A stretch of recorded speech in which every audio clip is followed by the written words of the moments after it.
14 November রাত 8টা রাজধানীর Aziz super মার্কেটের মুসলিম বিরিয়ানিতে তেহারি খেতে যায় মালিকের ছেলে আতিক হাসান। কথা ছিল খাওয়া শেষে বাসায় ফিরবে আতিক, কিন্তু সেই থেকে নিখোঁজ আতিক।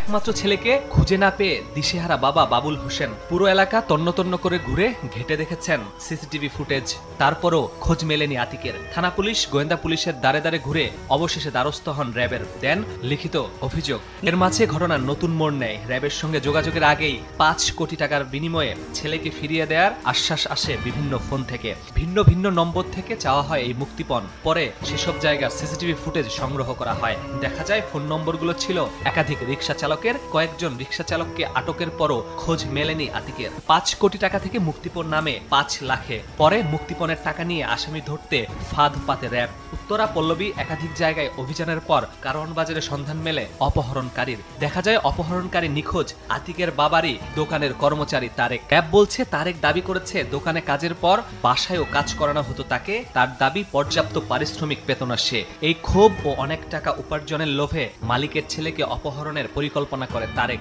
এজন্য কয়েকবার রেকিও করে উত্তরা দিয়াবাড়ি এলাকায়। তার এই পরিকল্পনাগুলো বিভিন্ন সময় সোশ্যাল মিডিয়াতে অথবা মিডিয়াতে আমরা বিভিন্ন ক্রাইম সিনারিও যে অ্যাক্টিভিটিসগুলো দেখি, যে কিভাবে একটা ক্রাইম করে পরে ক্রাইম থেকে বাঁচার জন্য কি করা যায়, এই বিষয়গুলোর উপরও তার খুব ভালো একটা নেক ছিল এবং পূর্ব পরিকল্পিতভাবেই হত্যাকাণ্ডটা ঘটিয়েছে। পরিকল্পনা মতো 14 নভেম্বর আতিককে ঘুরতে যাওয়ার কথা বলে নেওয়া হয় দিয়াবাড়িতে। সেখানে গিয়ে ঘটে আরেক নাটকীয়তা। তারেক ও আতিক পরে ছিনতাইকারীর কবলে। সর্বস্ব লুটে নেওয়ার পরও আতিককে নিয়ে বাসায় ফিরতে চান না তারেক। এবার তারেককে সন্দেহ করে আতিক। পরে আতিককে গলায় শার্ট পেঁচিয়ে শ্বাসরোধ করে হত্যা করে তারিক। মৃত্যু নিশ্চিত করে খালের ভেতর মরদেহ ফেলে ফিরে আসে সে।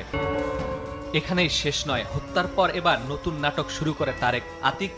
আতিকের পরিবারের সঙ্গে মিলে খোঁজা শুরু করে তারেক। একই সঙ্গে মুক্তিপণ আদায়ের চেষ্টাও চালাতে থাকে সে। বিভিন্ন রিকশায় ঘুরে ঘুরে রিকশা চালকদের ফোন দিয়ে ভিন্ন কণ্ঠে আতিকের বাবাকে ফোন করে মুক্তিপণ চায় তারেক। তবে শেষ রক্ষা হয়নি, ধরা পড়ে র্যাবের জালে।